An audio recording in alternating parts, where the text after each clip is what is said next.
Powell should resign? I think he's doing a bad job, but he's going to be out pretty soon anyway. In eight months, he'll be out. But I call him too late. He's too late all the time. He should have lowered interest rates many times. Europe lowered their rate 10 times. We lowered ours none. And it's causing a problem for people that want to buy a home. Look, our economy is so strong now, we're blowing through everything. We're setting records.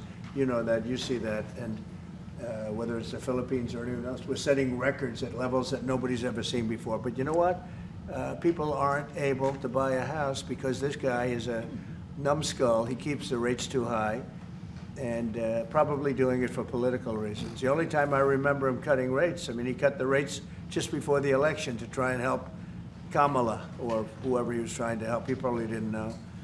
And he's building a building. He's $2.7 billion. They have a $900 million overrun. What is that? And that was given by Biden. That was another Biden deal. And this guy's building this building that's severely overrun. And what does he need the building for? What does he need? He needs space for more people. So they did a big study the other day, and they called all of the great intellects and the great economists and all of the great everything. And it was 71, and only 2 got it right. Me and another gentleman that happens to be very smart. 69 people got it wrong, and the Fed got it wrong, more wrong than anybody. And you know, he has these think tanks, and they build buildings for people that think.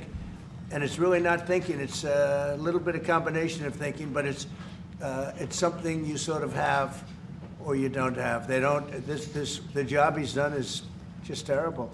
He ought to raise interest rates. You know, we should be at 1%. We should be leading the world. Instead, we're paying 4%. And if you look at what that means, that's over $1 trillion in interest that we have to pay. That with the striking of a pen, we would be saving more than $1 trillion. Is that right, Scott? Yes, do you have sir. anything to say about it? Yes, sir. I called yesterday and this morning for the Fed to do a big internal investigation to understand not their monetary policy, but everything else. The Fed has had big mission creep, and that's where a lot of the spending's going. That's why they're building these new or refurbishing these buildings. And I think they got to stay in their lane. And I think that based on the way they cut rates last fall, they should be cutting rates now.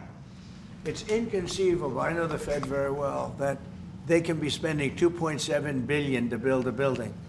They don't do anything. They just, I mean, it's the greatest job. You show up one day, a half a day, you make a little speech, the economy's doing well, the economy's not doing well, we're going to raise interest.